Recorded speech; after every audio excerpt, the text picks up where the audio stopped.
Well, I'm just going to start now. So, welcome. Before I kind of begin the whole thing, I kind of want to figure out where you guys are from. So, we have people from North America?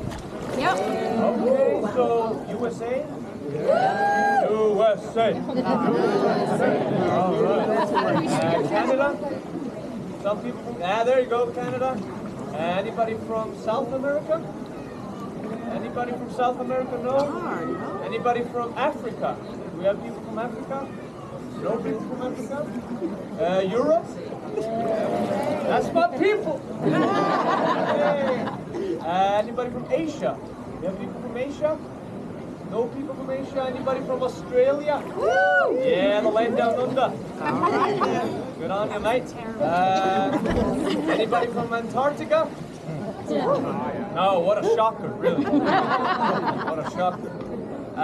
Well, welcome to the little storytelling. My name is Jón Gunnar. My full name is Jón Gunnar Vottbjörn Ingolfsson. Just rolls off the tongue real easily. And I'm from a little country called Iceland. We are in Iceland right now, if you didn't know. And if you have noticed here in Iceland, like my last name is Ingolfsson. Have you noticed that with the last names in Iceland? So our last names either end with son or dóttir. And for example, my name is Ingolfsson, and so I would be the son of Ingólfur. Ingólfur is my father's name. And so the tradition here is that we take our father's first name. It's kind of changing now these days. We can also take our mother's maiden name. And then we add either son or dóttir to the end of it. So daughter of our mother or father, or son of our mother and father. And so my sister would be Ingólfsdóttir, therefore daughter of Ingólfur.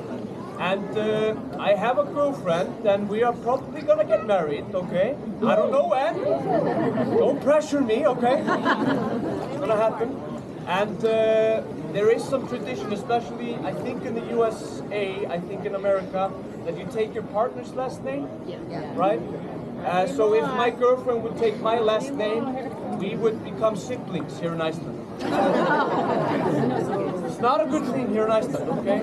We are a population of only 370,000 people, but we're not that crazy, okay? Have you heard of this app here in Iceland that we can, like, I can put in a name of an Icelandic person and I can figure out how related we are? Have you heard this myth? Yeah? So there is this myth that every Icelander, they go downtown to get a beer and have a good time, and they meet a friendly person, and they maybe wanna, you know, kiss them, I don't know. And then they search the name to see how related they are, you know? We actually don't do that quite frequently. But if we don't want the Sunday dinner to be awkward, then we kind of do it, you know? So I can just search every Icelander in that book. It's called the Book of Icelanders, or Íslendingabók. And I can figure out how related we are. And I can actually track my ancestry all the way to the first Viking that settled here in Iceland, called Ingólfur Arnarsson. He's my grandfather in the 38th generation. So that's pretty cool. Yeah, pretty cool. But enough about me. Let's talk about the area and where we are. So we're in the southwest corner of Iceland, called Reykjanesskagi, or Reykjanes Peninsula. And it's a very unique location because we are in between the two tectonic plates, the North American plate and the Eurasian plate. Have you guys heard of the San Andreas Fault in America? Yeah, the San Andreas Fault is on the East Coast, right? California? Oh, West Coast, sorry. West side, okay? So you have, in California and whatnot, you have a lot of activity, earthquakes and whatnot. And the plates are, they're kind of just like this, and they're rubbing against each other, creating a lot of earthquake activity. Whereas here in Iceland, the two tectonic plates are actually growing apart from each other, creating a lot of activity as well. And they grow apart 2 centimeters every year, which is about this much. Geologically speaking, that's huge, okay? But for us, it's small, yeah? So let's put it in terms of, since I was born, Iceland, the island, has grown 58 centimeters. It's about this much. That's a whole lot, you know? And scientists are saying that, you know, in a few thousand years, 2 things might happen. The island will just keep on growing and growing, until it becomes the biggest continent of the world and will take over. Scout! Or the island will split into two islands, one being Iceland and the other being Iceland. That was joke number 2. There are going to be plenty of jokes.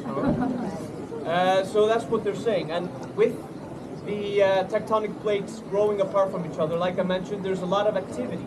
And in fact, in this area and alongside the ridge, we have around 200 to 300 earthquakes per day. They're very small, you can barely feel them, and they're very deep down. They're around 15 to 20 kilometers down into the belly of the earth. They're around 0.5 to 1 on the Richter scale, so really small. But did you guys hear about the eruption that we had in August this year? Yeah? Has anyone gone and hiked up there? Yeah, you did? Was there still smoke coming up? A lot. Yeah, a lot of smoke? Well, it's inactive. I say inactive like this because it's still active, but it's not erupting. And in August, 3 days prior to the eruption that we had, in this area we had 7,000 earthquakes.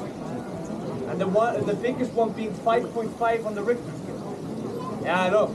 It was crazy. I was taking a shower inside. And have you guys been, like, I don't know, in Tenerife or somewhere in Spain, or where you have these trampolines in the ocean or something? It felt like that, you know, in the shower inside. And everyone inside was really scared and didn't know what to do, so some of them ran out. And I came out here to see, you know, how the people in the lagoon were doing, and they didn't feel anything. They were like, what, an earthquake? Where? What? So they actually, if you're in the lagoon, you barely feel the earthquake. And the safest place is either in the lagoon or inside the building, because buildings in Iceland, they are earthquake proof. Every building in Iceland. And this building alone can withstand an earthquake of around 8 on the Richter scale. It's very safe to be in there. But if the earth splits open, run. Okay? Very simple like that, yeah? But last year as well, 1 year ago, we had eruption at the same area, right? And scientists are saying that we're entering this new volcanic era, this series of volcanic eruptions, that is very similar to the one that we had 800 years ago. So now we're going to go back 800 years in time, 1210, all right? Back then we had people living here. Do you know what kind of people? Vikings. That's right, barbarians, Vikings, my ancestors. I'm sorry, by the way, their behavior. And they were here in 1210, and they didn't have iPhones or anything like that, so they couldn't Google what was happening when the earth split open. 5 craters split open in this area, and there was magma spewing up all over the place. And in 1226, the lava field that surrounds us here was formed. And historians say that the Vikings named this lava field Illuhöll, or the evil lava field, because of the phenomena that they were spectating. Also, when they were traveling across the lava field, they didn't have cars or anything like that. They only could travel by feet or by horse. And when you go and step outside and you can feel the lava rocks outside, that's okay. You can feel how razor sharp they are. There's a lot of caves and crevices on the lava field as well. And this lava field, it spreads for about 40 square kilometers on this peninsula. So starting from Grindavík all the way towards the first town that you enter before you enter Reykjavik, called Hafnarfjörður. So it's a quite big lava field. So that's why historians think that they might have called it the evil lava field, because of how dangerous it is to walk on it. Yeah? But now if we go forward around 700 something years ahead in time, so we're in the 60s, okay? 1960s. Have you heard of a group called NASA? Yeah, I think they landed on the moon. I think, yeah. It's a space project, I think. And they were actually here in this area preparing for the lunar landing. Because if you guys look around, it's quite surreal, the surrounding that we have, this lava field. It feels like you're entering space, right? And they thought the surface of the lava field reminded them of the moon. So you could see Neil Armstrong and Buzz Aldrin and them fellas. They were jumping around this lava field in their spacesuits. But they weren't jumping around the lagoon because the lagoon hadn't been formed yet. And now we go forward 16 years in time. dramatic tone in my voice. Can you hear it? Yeah. So did you guys see the power plant there when you were entering? Yeah. So this is Svartsengi geothermal power plant. Now geothermal power plant means that we're harnessing power from underneath. So what they do is they drill down 2,000 meters or 2 kilometers, less than a mile, down into the belly of the earth, and they harness geothermal seawater. And geothermal seawater down there is around 240 degrees Celsius, but the pressure is so big that there is not a lot of steam. It's just basically really boiling hot water, yeah? So the boiling point becomes different the further down you go.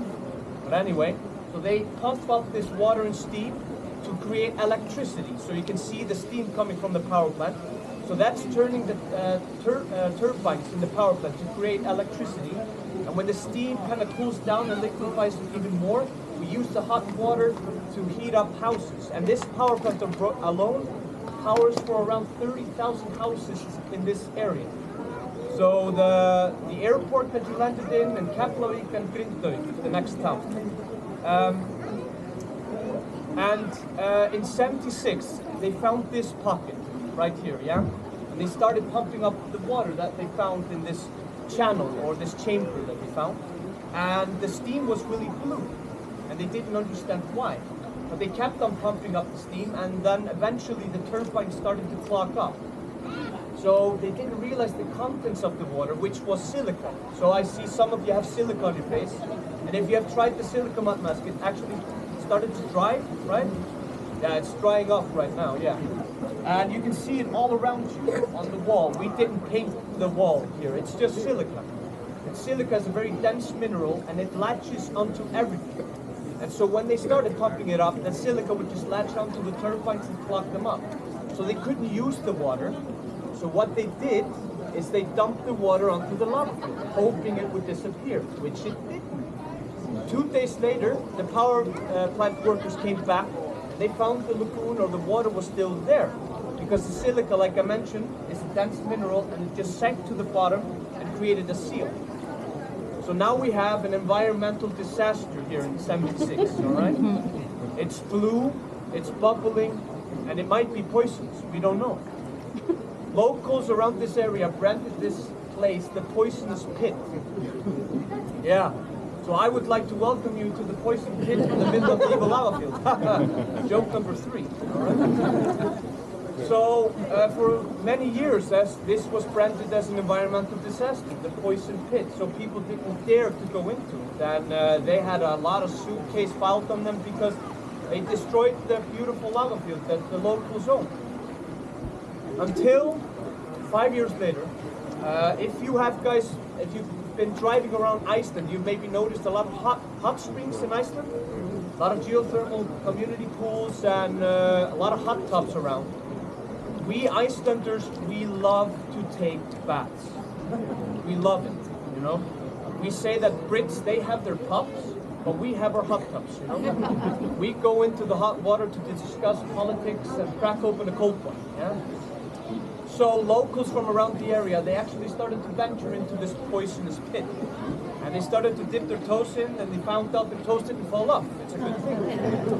So then they started to venture further in, and they found this middle spot which was not boiling hot, and it was not cold, it was just perfect. And amongst these locals was this one guy who was very special to this place, called Valur Margeirsson. Valur Margeirsson had a very bad skin disease called psoriasis. Have you heard about psoriasis?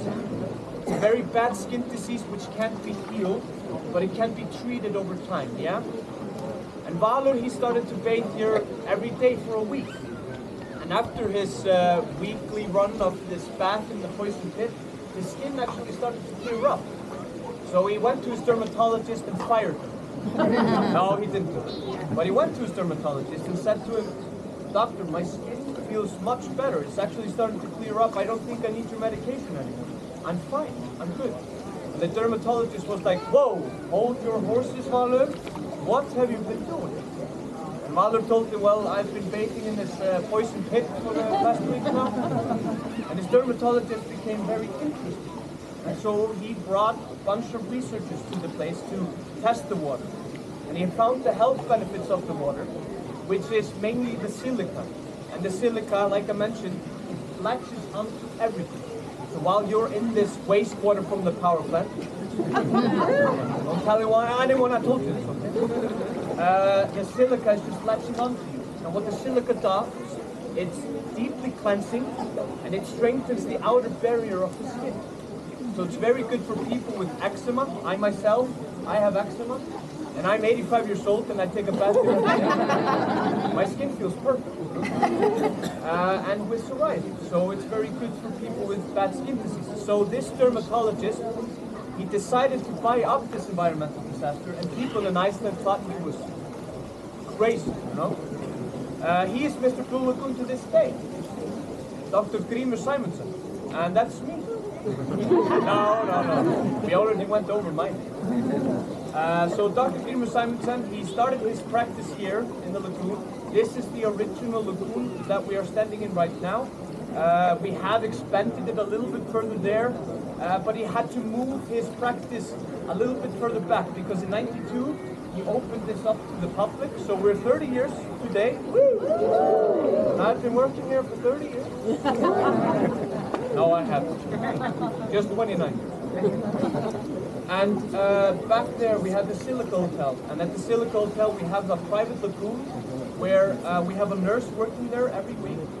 And patients come there to take a bath and, you know, get treated for psoriasis and eczema. And if you have a prescription here in Iceland from your doctor, you can get into the lagoon for free every week. So we have a lot of people with a lot of bad skin diseases here in Iceland. And so in '99 we opened up this facility right here, where the big building here and with the showers. Because back in the day we would get butt naked here on the lava field and jump in, but that didn't work. So we had to put some water, showers. And so we've been expanding ever since. In 2007 we opened up the lava restaurant, and 2018 the hotel retreat. And then we expanded the lagoon a bit further back in 2016, where then we concreted the bottom. You can feel the concrete bottom, yeah? So like in '76 and up until 2016, the bottom was just silica mud. So you could just be grabbing up silica and throwing it at people. But that wasn't splash and friendly, so we decided to get rid of that, yeah? But a little bit more about the water itself. So in the water we have silica, which is the main mineral of the water. But we also have this green little creature living in the lagoon. Yeah, well, it's not that bad. It's very good, I promise. It's a micro blue-green algae, and you can find it all alongside the wall. And this micro blue-green algae is very special. It can only be found in 2 places of the world, right here at the Blue Lagoon, and in a spa resort in Hell Valley in Japan. What is so special about this micro blue-green algae is that it's anti-aging. So the micro blue-green algae, it stimulates the collagen in the skin. So if you tried the algae mask from there, that's what we basically make it from. Just this algae that grows in this water. And when we have 5 days in a row of sun here in Iceland, I mean, we've had 2 days in a row. I've never seen that in my life. I've lived here all my life, you know. It's the first time I see the sun actually. The lagoon actually starts to turn green. And so we have to rebrand the name, the Green Lagoon, and blah, blah, blah. But that's the best benefits of the water. Then you are deeply cleansing and you're strengthening and the outer layer of the skin, and you're stimulating the collagen at the same time. So you are anti-aging and deeply cleansing your whole body. Yeah? And while you're doing that, and you're detoxing as well, because this is 30% fresh water and 70% geothermal seawater. So there's a lot of salt in the water as well. You're detoxing in the water, deeply cleansing yourself, going to the bar and retox a little bit. And you go to the mud bar to get some mask, and then you go back to the bar, and you're wondering to yourself, now why the hell is the distance so long?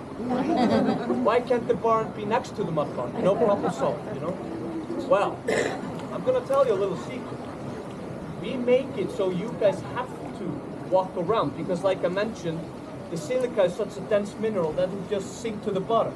But while you guys are going back and forth, you're actually mixing the water. So you're paying to do a job. No, it's the evil plan of the Blue Lagoon. So you're actually helping us to keep the cleanliness of the bottom as well. Now, maybe you're wondering to yourself, is the water all natural? It's all natural. The water is completely natural. We don't heat it up, like I mentioned. It's super warm down there. And why can we make it so natural? I mean, why don't we have to add any chlorine to it or anything like that? Well, it's because of the flow of the water. That's the main thing, the flow of the water. So, have you found these hot spots all around the lagoon? Yeah, it's cozy there, right? Yeah. So we have these boxes all around. There are around 10, 13 boxes in the lagoon. And they're pumping in the hot water. So they have these spearhead valves that kind of let in steam. It's about 140 degrees Celsius warm. And there's a thermostat around. And so when the water surrounding the thermostat reaches 41 degrees Celsius, it'll stop pumping.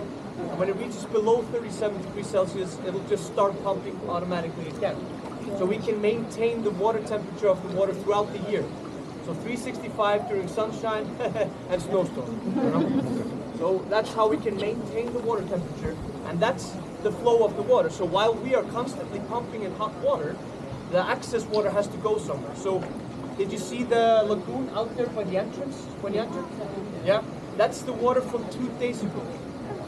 So the whole 9 million cubic liter of water in the lagoon, it gets rejuvenated every 48 hours, every 2 days. So that's how we can keep the cleanliness of the water, because of the flow, but also because of the micropooping algae. Because if you spill your beer here and there, the algae will just start having a party of its own. So it's a good thing, you know. You're helping the algae grow, and well, basically that, you know. Yeah, so that's basically how the water works here, and that's basically what I have to tell you. I have this one story. It's an elf story. If you don't want to hear it, you're welcome to go. But if you want to hear it, do you want to hear an elf story? Yes. Do you want to hear an elf story? Yes. Oh my God! All right. Okay. So elf story. So 2004, we were supposed to open the restaurant in 2004. Well, it was supposed to open in 2005. It was only supposed to take 1 year, but it took 3 years. I wonder why. That's where the story begins. So we have these workers, construction workers, coming into the area, and they're gonna drill into the lava field itself. And as soon as they start up the drill, and the drill touches the wall of the lava field, the machinery would always break down. And they tried this multiple times. It would always break down as soon as the drill touched the wall. And so they bought new machinery, and that would also break down, and they would take it out and test it, and it would work perfectly, but every time it touched the wall, it would always break down. And that went on for a year. All right? Very patient guys, except for this one worker. After a year, he said, very impatient. He said, guys, the only logical explanation is the elves, okay? And the co-workers were like, yeah, probably, yeah, must be the elves. So they decided to call our local elf whisperer, Erla Ragnarsdóttir. And Erla Ragnarsdóttir, she came here to the area. And as soon as she stepped into the area, she was like, whoa, guys, bad, why? What's with the energy? And they told her and explained to her, we're trying to build a restaurant.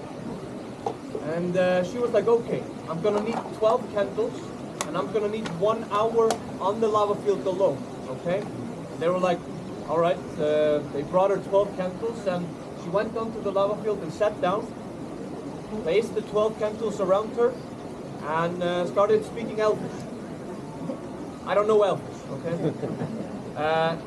She was there for 3 hours, debating with the elves, yeah? Now, why was she there for 3 hours? We think that because she gets paid by the hour, you know? She's there for 3 hours. It's not a very, how do you say, a growing profession here in Iceland, an elf whisperer. So she came back 3 hours later and said, okay guys, the elves are furious with you. You're trying to build a restaurant on top of their capital. Uh-oh, a big no-no, all right? Can you imagine a TGI Friday just landing right there on top of them? It would be, well, it would be nice, wouldn't it? So Erla told the co-workers, or the construction workers, the elves need 3 things from you, because I was able to debate with them, and we came to a conclusion that they do love to see the people bathe in the water, okay? They love the friendly vibe that's going on here, but they don't like that they're building a restaurant on top of the capital, okay? So they need three things. They need plans from the Blue Lagoon for the next 50 years, okay? Secondly, they need it on a USB drive. They're very tactical elves, yeah? And thirdly, the highest authority of Iceland must present the USB drive to them. The highest authority in Iceland is our president, of course. And like I mentioned, the population of Iceland is 370,000. So the president of Iceland is very bored in his workplace. Yeah. So we called up the president, and he came here an hour later. Ólafur Ragnar Grímsson, and Mr. Ólafur Ragnar Grímsson is a firm believer in the elves. He's from the West Fjords, like I am, and there he really believes in elves. If you have noticed here in Iceland, when you're driving around, all these turns and curves in the road, it's because we have elf stones in the middle of the road. So we have to make a road around it. So we are firm believers here in Iceland in elves. So he came here, there was a big ceremony, he got the USB drive and placed it in the lava wall. As soon as the ceremony stopped, then the machinery got started again. They drilled into the lava wall, and it worked, and it was finished within the year. If you don't believe it, you do. Oh, you do. All right. But if you don't believe me, there is a USB drive. There still is the USB drive in the lava wall, in the lava restaurant. You can go to the lava restaurant. This is not a sales pitch. You can just ask a waiter to point out where the USB drive is in the wall, and it's still there. And you can probably Google the ceremony, and you'll find it there. It's all true. And we have this saying here in Iceland. If you are bad to the nature, if you litter, if you start ruining the moss on the lava field or anything like that, the elves will curse you for 7 generations. I know it's a bit harsh, but then again, if you're kind to the nature, if you're good to the nature and you treat it with respect, they will bless you for 7 generations. Yeah? And that's kind of our motto here in Iceland. So that's where my storytelling ends. Thank you so much for coming, guys.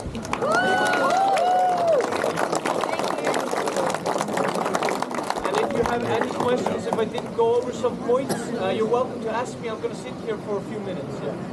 But thank you guys. Enjoy. Don't retox yourself, okay?